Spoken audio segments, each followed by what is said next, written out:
Hello friends, today we will discuss topic collision. Collision क्या होता है?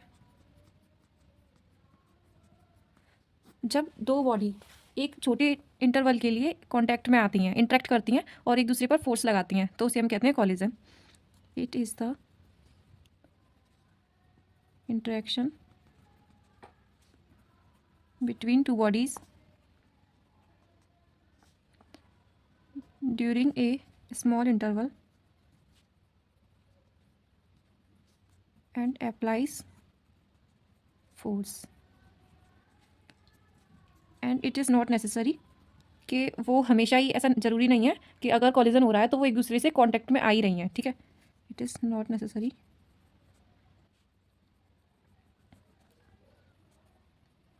come in contact. Collision on the basis of line of motion, on the basis of line of motion. Line of motion के basis पे collision को दो part में divide किया गया है, head on collision and oblique collision. Head on collision क्या होता है?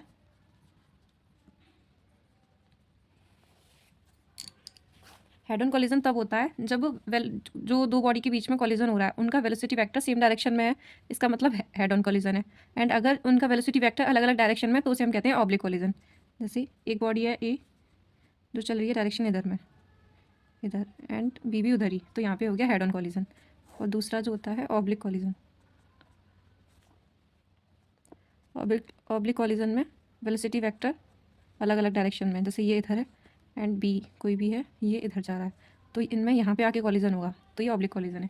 ये किसके बेसिस पे? On the basis of line of motion. And next और भी हम डिवाइड करते हैं इसे, on the basis of conservation of kinetic energy.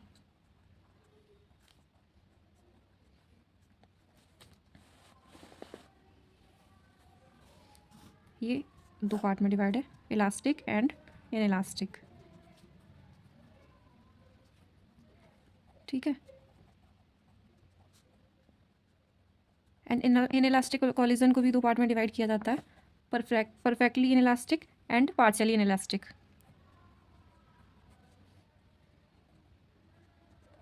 And partially inelastic collision. So इनमें डिफरेंस क्या है? यहाँ पे नेट फोर्स जीरो हो जाता है। जैसे ये दोनों जब कॉलिजन होगा तो दोनों एक दूसरे पे फोर्स लगाती हैं, दो बॉडीज। ठीक है, तो वहाँ पे नेट फोर्स हो जाएगा जीरो। इसका मतलब जो मोमेंटम है वो कंजर्व रहेगा, तो फाइनल मोमेंटम और इनिशियल मोमेंटम सेम रहेगा सभी में, यहाँ पे भी एंड पार्शियली इनइलास्टिक में भी। और यहाँ पे काइनेटिक एनर्जी इनिशियल फाइनल दोनों सेम रहेगी, बट यहाँ पे ऐसा नहीं होता है। यहाँ पे काइनेटिक एनर्जी इनिशियल ज़्यादा रहेगी एंड फाइनल कम रहेगी। एंड सेम यहाँ पे भी काइनेटिक एनर्जी इनिशियल ज़्यादा रहेगी एंड काइनेटिक एनर्जी फाइनल कम रहेगी। इसका मतलब क्या हुआ? काइनेटिक एनर्जी लॉस हो रही है। ठीक है, यहाँ पे सो यहाँ पे काइनेटिक एनर्जी लॉस जीरो हो जाएगा एंड यहाँ पे काइनेटिक एनर्जी लॉस होगा। ठीक है, सो यहाँ पे फॉर्मूला क्या लगेगा? Initial kinetic energy minus final kinetic energy.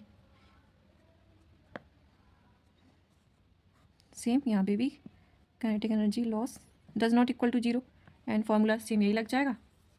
And एक चीज़ के बारे में पढ़ते हैं हम, ई जो होता है कोफिशिएंट ऑफ रेस्टिट्यूशन, जिसे रिप्रेजेंट करते हैं हम ई से। इसके बारे में बता देती हूँ, कोफिशिएंट ऑफ रेस्टिट्यूशन। ठीक है, ये कोफिशिएंट है जिसका यूज़ हम कॉलिजन में करते हैं, और इसकी वैल्यू होती है velocity of separation divided by velocity of approach. जो ई की वैल्यू है वो हमेशा लाई किधर करेगी?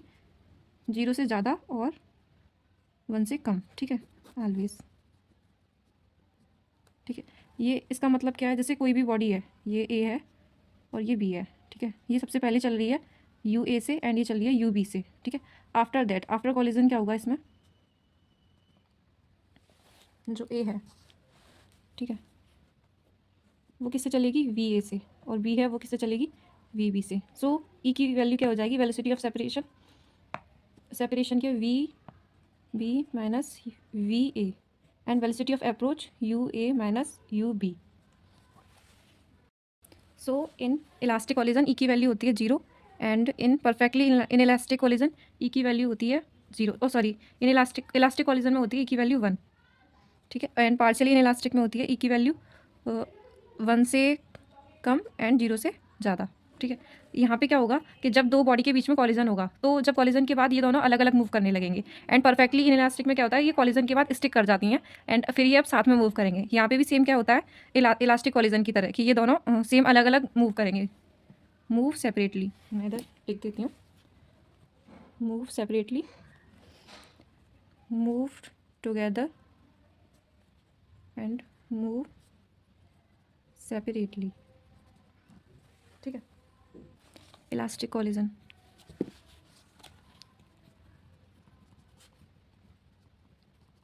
इलास्टिक कॉलिजन में क्या बताया, दो ऑब्जेक्ट हैं वो मूव कर रहे हैं, ठीक है, ए एंड बी।